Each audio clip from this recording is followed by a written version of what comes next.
Countdown for blast off. X minus 5, 4, 3, 2, X minus 1, fire.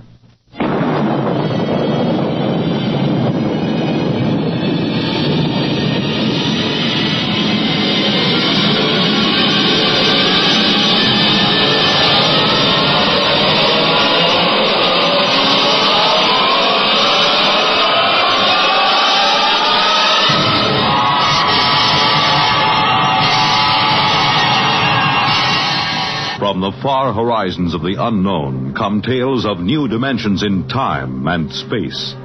These are stories of the future, adventures in which you'll live in a million, could be years, on 1,000 maybe worlds. The National Broadcasting Company, in cooperation with Galaxy Science Fiction Magazine, presents X minus 1.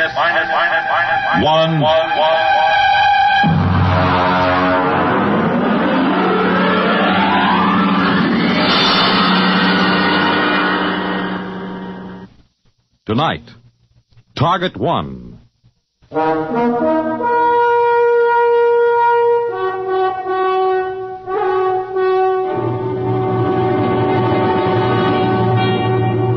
Now, X minus 1, and tonight's story, Target 1.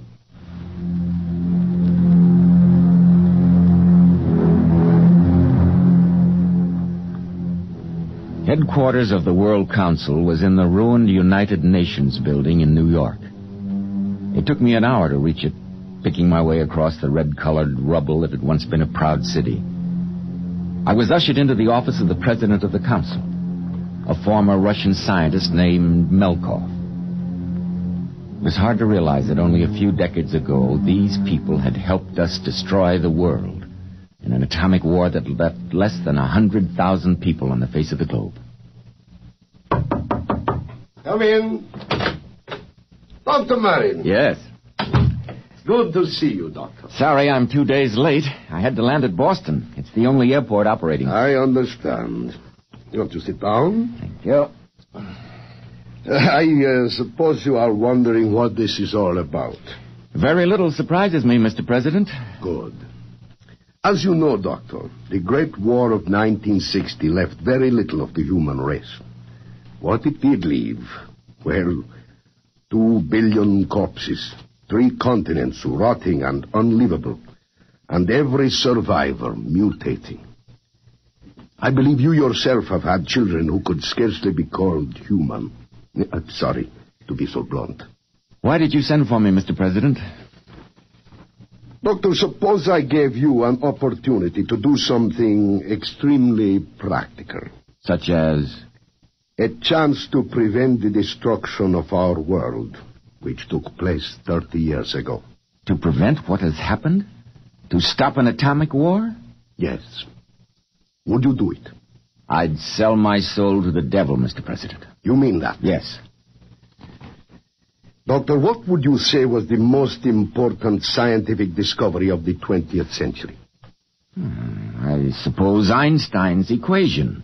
E equals mc squared. Exactly. This formula unlocked the atom. Without it, there would have been no atomic energy, and consequently, no bomb, no war.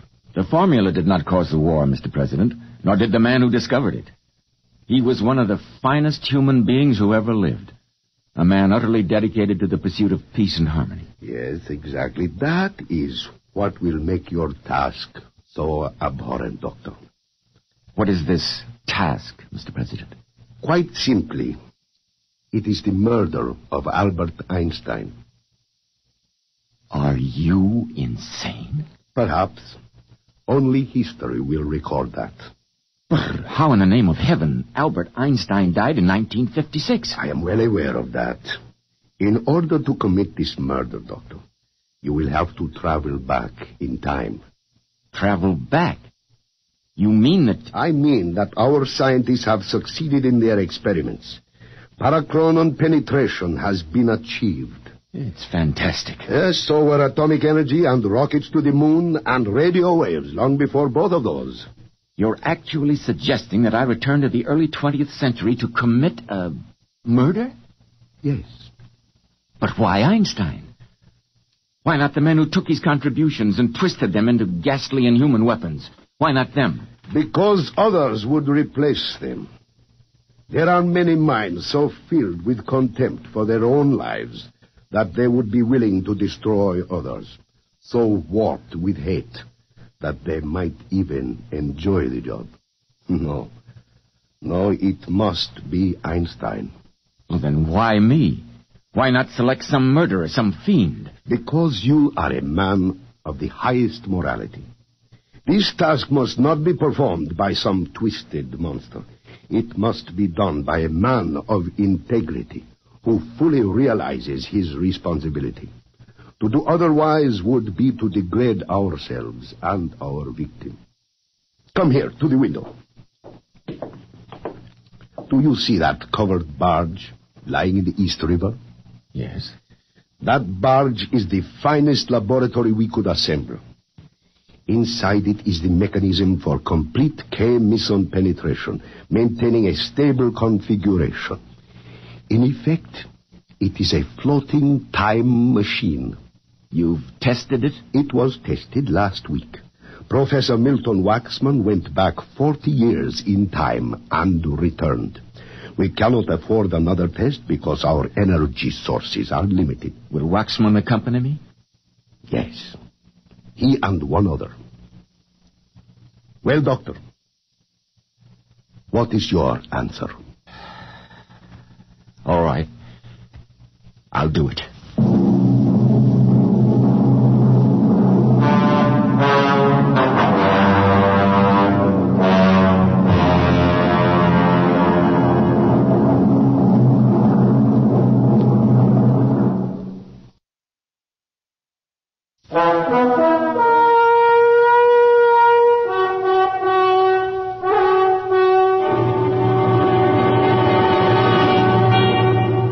Back to X-1 and Target 1. That afternoon, I was taken aboard the barge in the East River.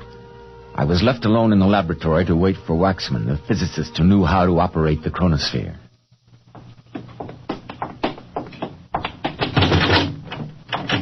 Waxman, who is this? His name is John. John, this is Dr. Charles Moran. I know the doctor. I don't believe we've met. In my business, I have to know a lot of people I've never met. John is security. I see. He's going with us. To see there's no mistake. That's right, Doctor. Very well. I don't suppose murderers can be choosy about their companions. Before we go any further, here are some clothes that will be suitable to the time and place which is our destination. Please put them on, Doctor. While you're changing, I'll give you some background on the subject. Born Ulm, Germany, 1879. German citizen, religion Jewish. Became a Swiss citizen after graduation from Zurich Polytechnical Institution. Later migrated to the United States after Adolf Hitler came to power, with a price set on his head by the Nazis. Nobel Prize for Physics, 1921.